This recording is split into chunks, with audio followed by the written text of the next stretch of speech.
الحمام مش بيظبط معاكي ونفسك تعملي زي بتاع المطاعم، ولا واحدة تفرقع منك، ولا حباية رز تنزل في الحلة.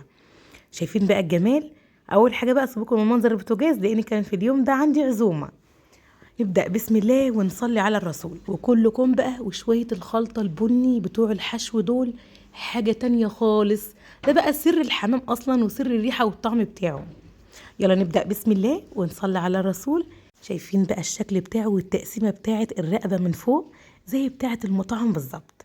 أول حاجة كده نجيب الحمام بتاعنا. أول حاجة بقطع الراس دي، ألفها كده أبرمها أشيلها، والرقبة نفسها كمان أسلك كده الجلد حوالين الرقبة، وأروح جاية برمها كده ألفها وقطع الرقبة دي. تمام. بالراحة كده بقى الجلد بقى بتاع الرقبة فاضي اهو معايا. بالراحة كده بصباعي بقى وبسلك كده الجلد ما بين الجلد والصدر كده بالشكل ده. بالراحة كده بصباعك لاني الحمام ده من اللمسة الحساسة قوي. بالراحة كده بتسلكي بصباعك كده صح ما بين الجلد واللحم كده اللي فوق الصدر بالشكل ده. انا عايزاه تبقى طبقه كده فاضيه خالص عشان دي اللي انا هحشيها. كتير قوي كذا حد يشوف الفيديو بتاع حمام لما اكون بالصدفه كده منزلاه ازاي يا اسماء بتحشي كده تحت الجلد. بتسلكي بقى يا ستي الجلد كده من فوق الصدر بالراحه بالشكل ده، وبتقطعي الرقبه والراس دي بنتخلص منها خالص. انا عايزه كده فراغ. بصي بصباعي كده اهو بسلك كده بالشكل ده، مش لحد الاخر قوي، الفتحه من تحت كده، يا دوبك لحد الفتحه كده من تحت بالشكل ده. بصباعك كده بتسلكي كده الجلد كده بالشكل ده. خلاص كده زي الفل. تمسكي كده الجلد كده بصوا سايب خالص هو من على الصدر، وهو ده المطلوب. نكتف كده الجوانح ورا. هخلص بقى الكمية كلها بالشكل ده. خلصتهم كلهم فتحتهم. نغسلهم بقى كده غسلة حلوة وننقعهم شوية على ما نعمل الخلطة بتاعتنا والتحبيشة بتاعتنا. غسلتهم كويس جدا لحد ما المية كده تبقى بيضة فلة معايا. ننزل بقى بملح. الطبق ده في قلبه كبد والقوانص بتاعة الحمام مع شوية الزوار الرقب نعصر بقى ليمون على قد بقى ما تقدري. اعصري ليمون كتير في قلب نقع الطيور. تمام. وشوية ملح بس كده، ونسيبهم بقى منقوعين كده نقعة حلوة على ما نحضر الخلطة بتاعتنا. الحمام دايما بحب اجيب له كبد وقوانص. اشتريت نص كيلو من الكبد والقوانص، ربع قوانص وربع كبد من بتاعة الفراخ البيضة. تعالوا بقى نعمل الخلطة بتاعتنا. مش عايزة تشتري او تزودي سوري كبد وقوانص مفيش مشكلة، تكتفي بس بالكبد والقوانص بتاعة الحمام برضو مفيش مشكلة. بس انا دايما بحب ازود الكبد والقوانص فيها شوية. فاشتريت نص كيلو من بتاع الفراخ. قطعت الاول القوانص الاول مع القوانص بتاعة الحمام برضو. بشوحهم كده في معلقتين سمنة بلدي لحد ما يحمروا كده وياخدوا لون حلو. بعد كده بنزل عليهم بالكبد بتاعة الفراخ وبتاعة الحمام. انا مقطعاه قطع صغيرة. هشوحهم كلهم كده شوية حلوين، وبعد كده ننزل بقى بهار مشكل 7 بهارات، فلفل اسمر وبهار لحمة وبشرة من جوز الطيب ورشة بسيطة من القرفة الناعمة بس كده. شطة بقى حمرا عايزة تحطي مش عايزة براحتك. انا كنت حاطه دي بابريكا مع الفكره مش شطه، عشان انا زودت شطه خضراء فدي بابريكا. نزلت بقى بكميه بصل حلوه حوالي 5 بصلات كده وسط، وننزل بقرنين شطه سبايسي بيخلي الخلطه كده في حته تانية. مش بتحب السبايسي حطي بارد. فص واحد توم. شوح كل ده مع بعضه تشويحه كده خفيفه.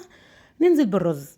الحمامه بتاخد معايا صبت من الرز اللي هو كفه ايد الحمامه الواحده. انا عامله 6. عملت 6 كفات من الرز. نزلت بالرز كده شوحته. بعد كده نزلت بمكعب ماجي واشوح فيه شويه. وبعد كده حوالي 5 معالق من صويا صوص عشان يعزز لي اللون بتاع الرز قوي بتاع الخلطه يخليه بني جدا. هنا انا زودت البهارات لاي خلطه حشو فراخ او حمام. زود البهارات شويه عشان بتغمق لي لون الخلطه، مع معلقتين او 3 من الصويا صوص بتعززها اكتر. مش عندك مفيش مشكله نكتفي بالبهارات. والملح ظبطته كده حدقه. وبعد كده نزلت بحوالي كوبايتين كبار من الميه المغليه. بسقسق الرز. بصوا انا حطاه على الشياطه، سقسقته كده حوالي كوبايتين. يتشرب الكوبايتين الميه اطفي النار. انا عايزه اديله نص تسويه، مش تسويه كامله، انا بديله نص تسويه. وفي الحشو الحمام في السليق بديله نص التاني.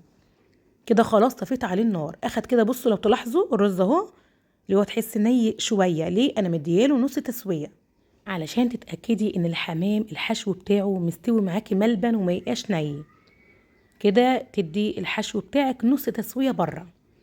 هسيبه بقى يهدى كده ويبرد شويه علشان اعرف احشي الحمام. عايزه اقول لكم الريحه تجنن، اللهم بارك، واللون بتاعه يجنن كمان، بني ما شاء الله. في الحشو بقى بيبقى خطير. وزي ما قلت لك مش بتحبي الحاجه السبايسي ما تحطيش شطه خالص. هنا بقى بجيب كده الحمامه بكسر كده، بصوا الصدر بتاعها بكفه ايدك كده واضغطي ضغطه بتتكسر معاكي زي الازاز. الحمام اصلا مش بيستحمل. ليه اسماء بتعملي الحركه دي؟ انا عايزه الحمام كده يبقى مرخي قوي، يكون يعني مرخي في الحشو بتاعه كمان. ده بقى السر بتاع المطاعم، تلاقي الحمامية كده مرخية خالص والحشو بتاعها واخدة شكل كمان اللي هو مطول كده هرمي. الشكل بتاعها بيبقى هرمي كده مطول. هنا بقى حشيت اهو الحشو من عند الرقبة من فوق، بنزل كده بنزله كده سحب كده من عند الصدر يعني. وما تضغطيش الحشو قوي، اديله 3/4 كده كده، هياخد الربع التاني في الزيادة بتاعة الرز لان انا مدياله نص تسوية بره، فمش هيزيد قوي يعني. بالشكل ده كده اهو. بصوا وزعته كده حوالين كده الصدر واكتف كده الرجول بالشكل ده كده. خلاص خلصت الكميه اهو ما شاء الله. بصوا ما خدوش معايا، بصوا انا واقفه معاكم كده يعني 5 دقايق على بعضهم، في ثانيه حشيتهم. وزي ما قلت لك تكسري كده الظهر بتاع الحمامه تبقى مرخيه معاكي في الحشو في ثانيه تحشيها. بصوا بعمل كده من ورا عاكس كده يعني خلف خلاف الرجول، وبكتف كده الجوانح وبدي الشكل ده كده من الرقبه من فوق. حاطه ميه بقى كده تغلي معايا ونسقط الحمام. هقولك بقى طريقه السلق بتاعتها المظبوطه، عمر الحمام ما يفك منك ولا يفرقع منك في الميه. ومده التسويه المظبوطه بالدقيقه. الميه قلبت معايا، حطي بقى بهارات الشوربه اللي احنا عارفينها، ورق لورا حبهان. تسقطي بقى الحمام على ظهره، تنيميه على ظهره بالشكل ده. بصي الحمام منيماه كده على ظهره اهو بالشكل ده كده، طول ما هو في السليق على ظهره. ما تقلبيش بقى الحمام ولا اي حاجه ولا تيجي ناحيته. حاطط كده بصلايه، واخر ربع ساعه بحط معلقه ملح للحمام، او الملح بتاع الكميه اللي انت عاملاها بالظبط. اخد ساعه الا ربع تسويه الحمام المظبوط، ساعه الا ربع على النار كده. بقى ملبن معايا، عدى نص ساعه شلت الغطا، حاطط الملح بتاعه ورحت جايه مغطيه كمان، سبته ربع ساعه. مش بقلبه ولا باجي ناحيته، ساعه الا ربع بالظبط، واطفي عليه النار وانشله. اللهم بارك. شايفين قدامكم اهو، ما قفلتش الكاميرا. الواحده بوحدتها 6 حمامات، اللهم بارك، احلى من بعض. شايفين بقى يعني قبل ما احمره ولا اقليه كمان الرز اصلا باين من على الجلد بني كده، حاجه اللهم بارك يفتح النفس. معايا شوية زيت في القلاية على معلقة سمنة بلدي، ونقلي الحمام بتاعنا. المقلي أحلى من الفرن بكتير. في ناس بتدهنه كده من جسمه سمنة وتدخله الفرن بينشف معاكوا، بيبقى في الأول كده سخن يتاكل كده حلو، بس أول ما بتسيبيه بتلاقيه جلد معاكي ونشف. فأحلى حاجة للحمام إنك تقليه في شوية زيت ومعلقة سمنة بلدي، يطلع معاكي كهرمان. بص الجلد بتاعه مستوي معايا ملبن مش مستحمل. نقليه بقى كده كده جاهز معايا. انا في اليوم ده كنت بصور معاكم عزومه، بس خليت قسم الحمام ده عشان انزله فيديو لوحده. ايه رايكم بقى في الشكل النهائي؟ اللهم بارك. شويه حمام كده لوز، الشكل الهرمي كده من فوق من عند الرقبه، حاجه كده اللهم بارك تفتح النفس. وشويه الخلطه كده ملبن، ولون الخلطه لازم افتح واحده معاكم. بصوا بقى الجمال، بصوا ملبن مش مستحمل. خلطة جوه بقى بالكبد والقوانص والشطة والبصل وفص الثوم وشوية البهارات والصويا صوص، حاجة كده عجمية. يا رب الفيديو يكون عجبكم.